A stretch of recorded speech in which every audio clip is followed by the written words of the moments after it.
Hello there, Rick from the Rick and Bubba Show. This has been something that the audience has been asking me to do for years. Now, let me be clear. You can go to rickandbubba.com. You can click on Goodies and then click on Document, and you can get the recipe for the world famous Burgess Spiral hot dogs. I learned this from my dad. I will continue to pass it along to the next generation.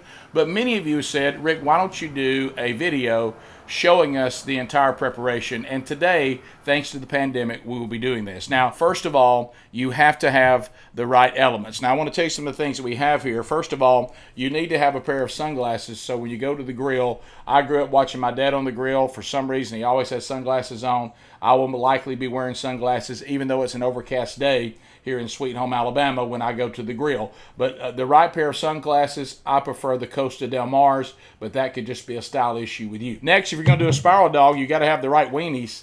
Here they are. These are Oscar Mayer all beef weenies. Now you will see, and it's shameful today that you will notice that mine says lean beef. I prefer the all beef weenie. Again, remember I told you we're in a pandemic. These were the only all beef weenies of Oscar Mayer left on the shelf. I would not have gotten these if I had not coughed and screamed unclean. Now, of course, the thing that makes the spiral dog so fantastic, of course, is the barbecue sauce. We have tried various barbecue sauces over the years. We absolutely love Bullseye Original. Don't get weird with it. Bullseye Original seems to lay on the Oscar Mayer all beef weenie perfectly. I'm not being paid to endorse any of these projects, though if they would like to contact me, I'm open to that. When it comes to the buns, I don't really have any favorites. I prefer, if I have my choice, and they're hard to find now, I love the King Hawaiian buns. They just started doing those not long ago. They're hard to find. But really, any hot dog bun will do. Again, we're in a pandemic. Ballpark hot dog buns were all that were at the grocery store. So I grabbed these, and certainly these work. The spiral is the key. You have to have a very, very sharp knife.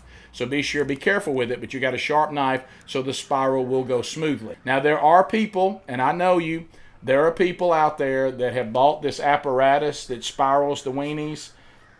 I don't like that. Also, you got to have something ready today for your barbecue sauce. Put your barbecue sauce in here. You want something to spread. Notice I'm doing weenies today, so I don't want this brush to be too wide. I like it to be a little narrow so it can work down the weenie perfectly, because how we put this barbecue sauce on is going to be crucial, and we'll talk about that when we actually start making the spiral dogs today. And then, of course, you want to have some kind of tongs.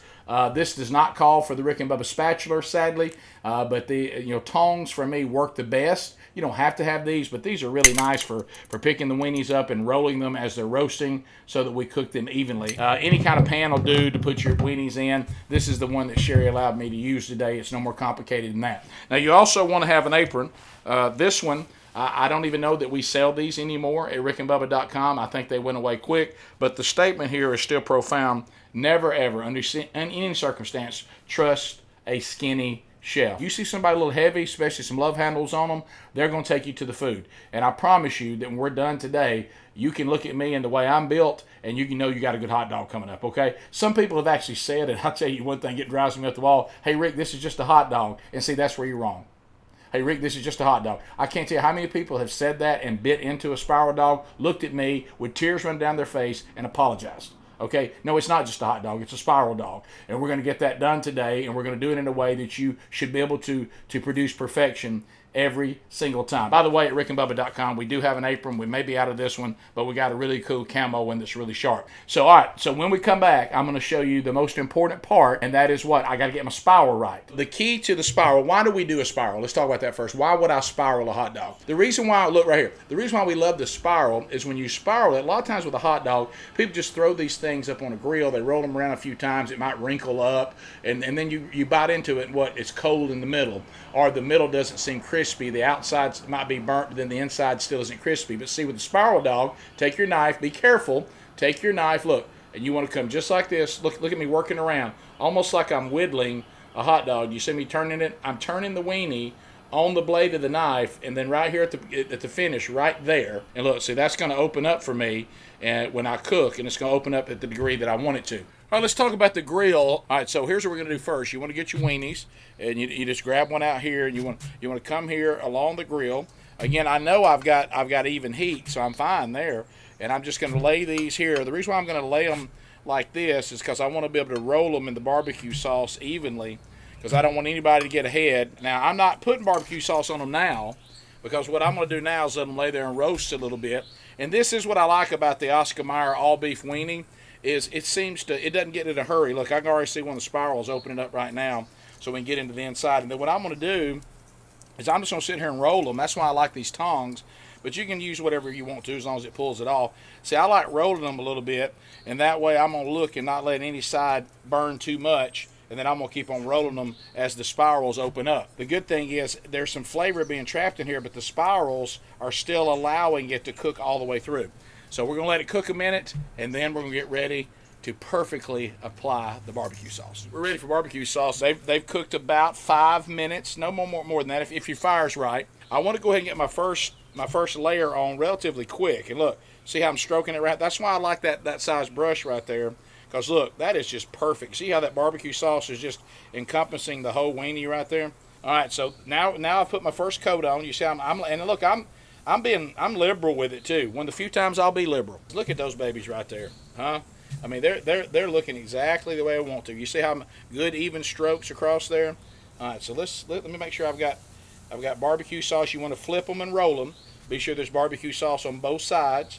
You know, nothing worse to have a spiral dog that's got barbecue sauce only on one side. Nobody likes that. All right, so let's let these guys roast a minute.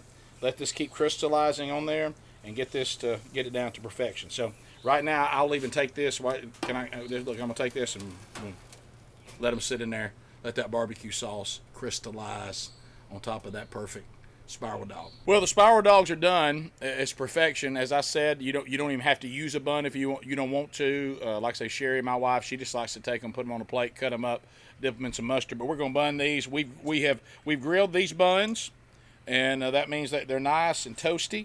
And we're gonna take these and we're gonna put them in here. And notice that I have set up on my plate what I call the triple play. I've already planned on having 3. So we're going to do this. Now, I'm kind of just a mustard guy. That's really all I like on mine.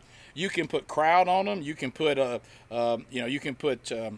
slaw on them. I've tried that before. They're really good. I like mine with just mustard on it. You can put onions on it if you want to. I don't know that they call for ketchup, but if you want to try that, that's fine. But to me, that might be overkill. Mustard is great. As I said, you can do slaw, you can do kraut, you can do onions, and some people even tried chili. I haven't tried that yet. I like it just like this. That's what you call a spiral dog. It's not a hot dog. What is it? Say it back. It's a spiral dog. This is what you call a spiral dog, and it is delicious. That's what I'm talking about.